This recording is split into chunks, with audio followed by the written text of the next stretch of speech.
some people do. Like that was my case, like using games and the entertainment industry as a platform to learn. So most of the things that I learned in English came from gaming, like the visual aspects.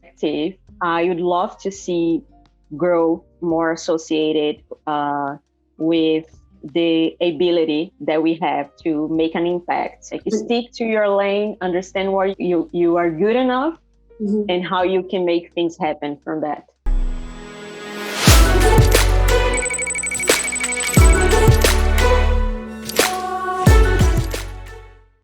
Hey, what's up, you people? It's Johanna, aka Jojo. I have a very exciting guest today. It's Nayara Vital. So Nayara holds an undergraduate degree in English studies and teaching at UFPE. And she started realizing the power of communication after a 2013 exchange program in New Zealand.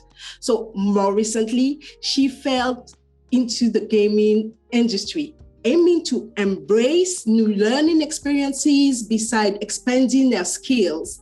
Nayara currently balances the role of business development in Diorama Digital and a Recife-based External Development Studio in Brazil. So thank you for joining us, Nayara. Hey, Joanna, thank you for having me. It's very exciting to be here with you, and I'm looking forward to talking a lot. Sure. So is there anything that you would like to add to that small introduction? Yeah, I think you basically say everything perfectly. I mean, you said everything about me. I would just say that as it's clear from your introduction, I'm definitely coming from a different area from the game industry. So I'm just like, I would not say I'm transitional career, but that I'm balancing both careers because as you said, I have a teaching background, so this is something that really helps me to navigate through this other field of gaming industry. And yeah, as you said, I'm speaking from Recife, and I'm currently on the role of business development in a Recife-based company called Diorama. So yeah, basically I got in this role because of my skill to speak English. This is something that is not so common here in Brazil. Like, as you must know, in Brazil, English is not the second language or is not even really taught at schools. So you gotta either like have a private course or you gotta study somewhere else, or you gotta do like some people do. Like that was my case, like using games and the entertainment industry as a platform to learn. So most of the things that I learned in English came from gaming, like the visual aspects, came from the input that I got from since I was a child. So that was really how I got into this industry. Like I had a step in the industry before really getting to know how it works. So right now I'm just like navigating through that. So if I understand correctly, you got into gaming, like playing first of all, since you were a child, and then now you transitioning into the behind the scene, exactly the game development side of the gaming industry. So how did you get that transition though? Sure. Yeah, you basically say that's what happened. I mean, I got this aspect of gaming, which was not something so common for me, like to understand how things happen behind the scenes. Like I didn't have any idea about how things went on and what needed to happen for a project to come on. So after the pandemic hit, I had the opportunity to be invited to play this role in Diorama because of the fact that I spoke English. And as I said, it's not something that we really have as a strong skill here. And yeah, like for me, it was like a really big pleasure because I could combine the pleasure with the business, if I can speak like that, like the fact that I knew the language and the fact that I could be like a communicator, that I could do some networking with people from foreign countries. So that's what really happened to me. Sure. So since joining the gaming industry, what have been your challenges in that industry actually? Yeah, like I would say that starting in the middle of the pandemic was a challenge, a huge challenge itself, because as I said, I'm a newbie in the industry, so I don't know much. I didn't know much back then. And when the pandemic hit, I didn't have any idea about how things used to go before. So I had to get used to working remotely, also getting used to the uncertainty of things, because I mean, everybody's in the same kind of mood, I imagine, like the feeling of staying trapped at home, having to work, not having connection with the team. This also takes a very kind of negative toll on us. However, like those were my, like pretty much the first challenges that I got. So the pandemic was the first one. And I would also say that like there are a couple of structural issues that we all know about it, like especially for us women and women of color as well. So it's like more about the fact that we are not so encouraged to network. So for me, that was like a challenge itself, because I didn't come from a background where networking was something that is encouraged, so it's taught to girls. So this adds a lot to our insecurities, to the sort of things that we have. But at the same time, I think it's quite like good to embrace these challenges as an opportunity to be open, to share our vulnerabilities, to share to ourselves that we're vulnerable somehow, and that we can learn through these difficult things, and that we can manage through the challenges. But for me, that was what I would say was the biggest challenge, like dealing with the pandemic and also dealing with the whole range of structural issues that we have. So talking about networking, how do you network now? So yeah, pretty much. I mean, internet is being the tool for everybody, because as you must know, before that we had the events, we had the connection, like face to face. We could go to places, we could go to the studio, or you could travel to connect with people abroad. But this is something that was lost. So I didn't get to see this other side because I started after the pandemic. But I definitely know that that's something that is missing, because you don't have that, like the eye-to-eye contact or the energy of the person that you can see it, have a conversation, and build like a genuine connection. But at the same time, I think networking now, it's like, for me at least, is something that is quite positive, because you can get in the internet, you can get to people and get to meet people that you never imagined you meet. Like we are the fantastic example of that. Like I saw your talk on DEF CON, and then we connected, and this happened like in a very like nice way. So I think that's quite interesting when you have the tools that we already had before, but we took them for granted. Like we already had those tools, we took for granted, we didn't use it as much. But as the pandemic came, it just like, that was the push that we need. And like, okay, just adapt and try to do your best. Of course, it's not easy, it's challenging. Sometimes it's like overwhelming, because you miss that human connection, and it's like all the time screen time a lot. So I think it can be good, but you have to balance. You have to. Sure. So from where you are now, what do you think is the most needed? Knowing that I understand you haven't been in the industry for a long time, but from a newbie position, I would say, what do you think is most needed for the gaming industry to grow big, exponentially, I would say? Yeah, that's a great question. And as you just said, I cannot speak from a place of experience because I'm just getting started. But from my perspective, I would love to see growth more associated with the ability that we have to make an impact. Like, it's not like more, I'd love to see growth more like, instead of something related to numbers and to like people growing and getting to be seen for what they do, but for the impact that they can have. So I think if the industry, I mean, I say that not only for the gaming industry, but for pretty much everybody that has a good intention. And if you have a good idea, if you had a good chance to spread a message, a positive message, I think that would be in my opinion, what growth could mean. Like when you see things being repeatedly exposed, like games talking about the same topics or spreading the same message. So I think it's sometimes good to just to shift, you know, if you understand me, like to bring new narratives, to show things that we didn't actually used to see. Like, so I can speak for myself because of the fact that I came from a very low income family.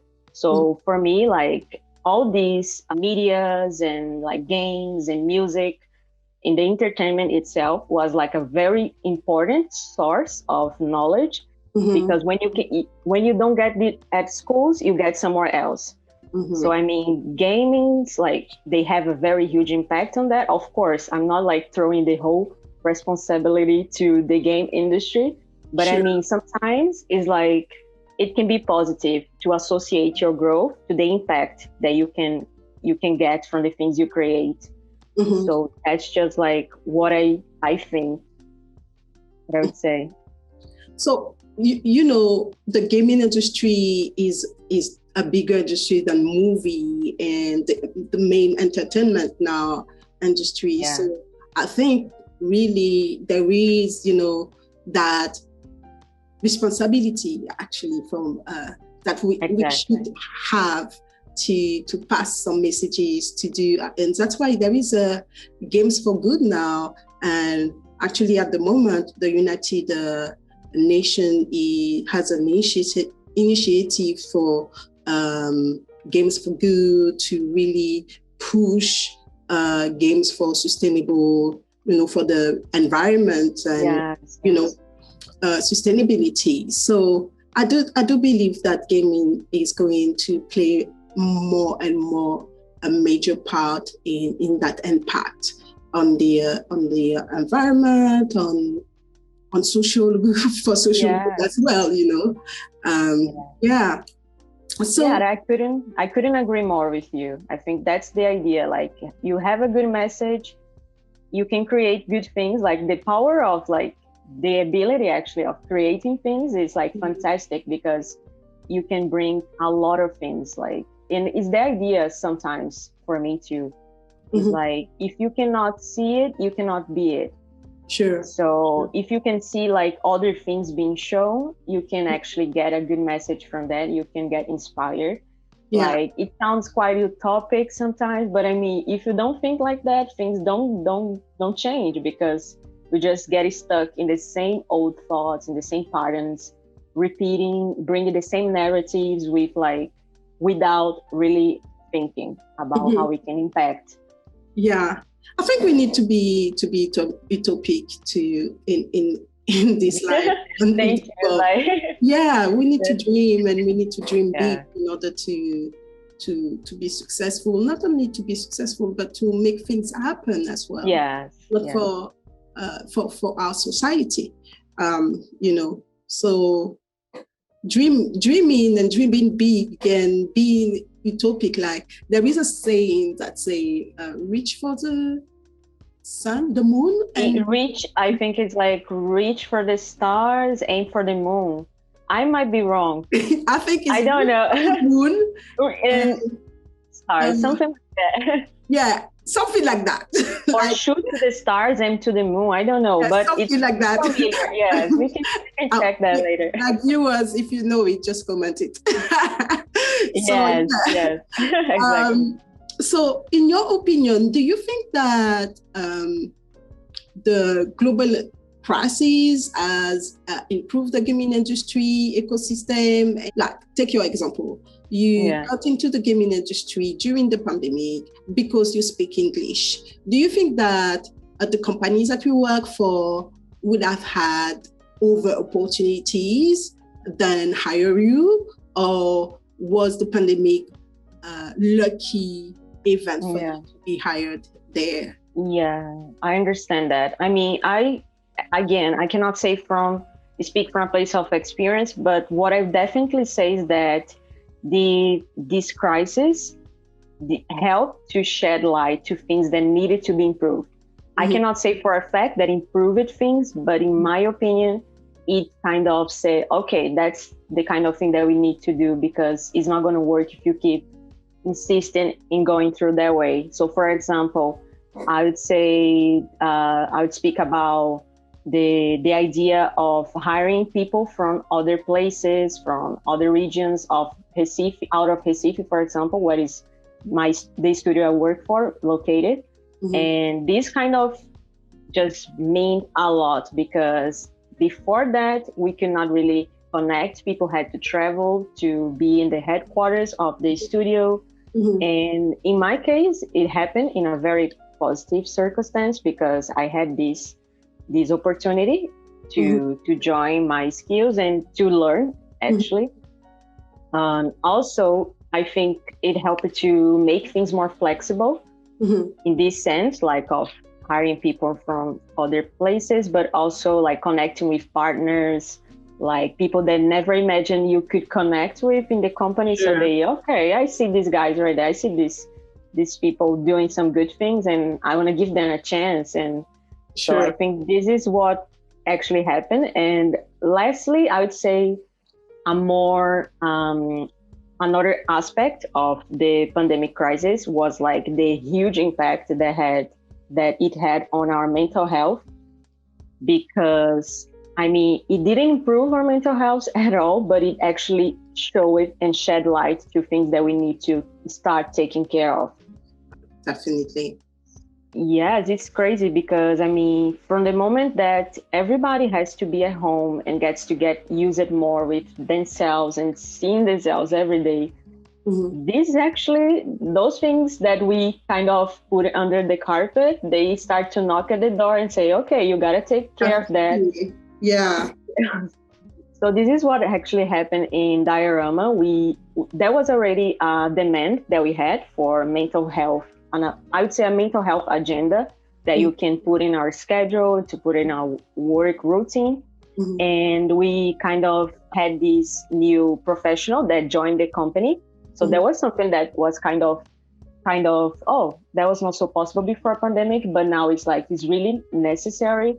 And I mean, it's not like a magic thing that is going to change things overnight, but from the fact that we have professionals like that, like psychology professionals that can give us, like, listen to what we feel, and even normalize the discussion of things like anxiety, depression. So like, from the fact that we have this idea of bringing people that can understand us, that can listen to whatever we have to say, and normalize these like very stigmas of mental health issues, I think that was quite positive. So I would say that was the way that the pandemic crisis kind of shed light to the things that we need to improve, especially here in the studio I work for, Diorama Digital. So that was something quite positive in some sense. But yes, that's what I think,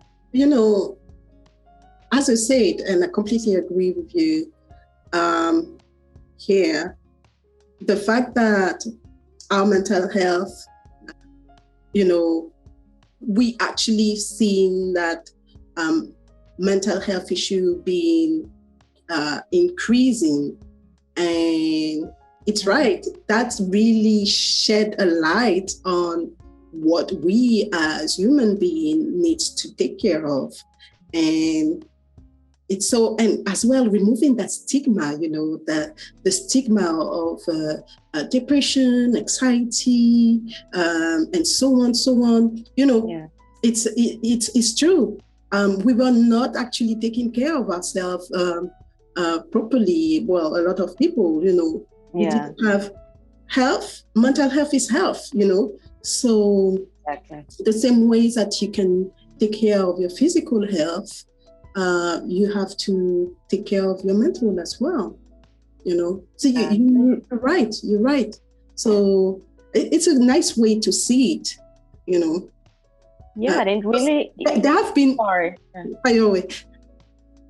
Yeah, like it even helped us that we started reflecting, because it was something, okay, it's really useless. We don't have time for that. I need to focus on but I mean, staying in a place like with a group of people as I am in Diorama that can understand this idea of, okay, it's okay to feel like that. How can we do things to change that? And how we can start talking, I think is the first big step when you bring out these issues, because sometimes as you just said, the stigma is terrible because people don't really like understand that this is like, as you said very perfectly, like mental health is health. If you don't have it, you don't have it at all. Yes, that's true. That's true. Yeah. Anyway, this can be a whole hour subject. Yes. Let me, as a newbie as well, what would you like to provide us with? What word of advice for anyone looking to be part of the game industry today? Yes, I would say the first thing is don't feel so pressured to fit in like very quickly, because as you said, as I said in the beginning, I came from a totally different background, and I'm just like getting used to adapt my skills to the area and also learn. So I would say the first thing is like embrace learning, because that is going to be something that is going to help you a lot. Sure. If you are open to learn, you are open to understand that you can be like humble enough to say, oh, I don't know that, but I'm willing to learn. So for me, that was the first step that I took to remove the pressure from myself, because I mean, we are daily putting social pressures and professional pressures on ourselves, and we forget to say, okay, I ain't gotta be perfect. I just need to be myself, and I need to be open to learn. And another thing about a more specific thing about the game industry that I would say is that understand that there is a whole bunch of process that happen for a game or project to come out. And in this bunch of process, that means that there are a lot of people working hard to bring the results, to really make sure things happen. And if you have skills enough, and if you have the willingness to learn, you can definitely fit in and help with whatever you have. So I would say that, like, make sure you be yourself, be authentic, and just like use your skills to help people at the end of the day to deliver what they have to deliver. Yeah. And just make sure things happen. So yeah, that's great. That's great. So the first thing is continuous learning. Yeah. Yes. Being open to learn is one of the main things. Actually, life as a whole is a continuous learning. Yes. Yeah. I can speak for myself in this case. Like for me, it was like kind of hard process, because was like adapting to see that people move in a different way, and that is a whole new industry. But I mean, as I got the understanding, okay, I gotta really align my actions with my intentions and just make sure I do my best. And I'm open to learn, because there's a whole new thing that is happening in the industry. It's constantly changing. So it's not, it's something that I think it's kind of universal. This advice is like, it can fit in every other area of your life. But in the game industry, that's the case that I am right now. I'm getting used to understand how it works. So that's what I would say to people. Like, stick to your lane, understand where you are good enough, and how you can make things happen from that. You said something very important, actually. Being yourself, being authentic as well. That's why actually I do those to segment is showcasing our differences, because our differences are important and are valuable for any type of industry, but as well for the gaming industry. Yeah, and I really think it's a quite positive thing to be authentic, be yourself. Yeah, so thank you very much, Nayara, for your time today. It was great to have you on the show.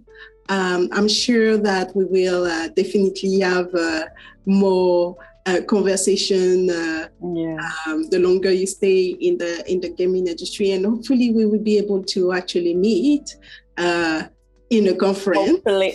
Yeah. So thank you, Joanna, for having me. And it was really nice to have your energy, like to really make sure be able to talk to you, and for you to share this energy with me is really an inspiration for me to continue moving, continue doing my thing. Although we are like separated from a little bit of oceans. Yeah. But we are definitely connected somehow, with stories that can somehow connect, diverse stories, but that connect in a way. So I really, really appreciate you for the time and for the invitation. You're welcome. Thank you. And see you later. Bye-bye.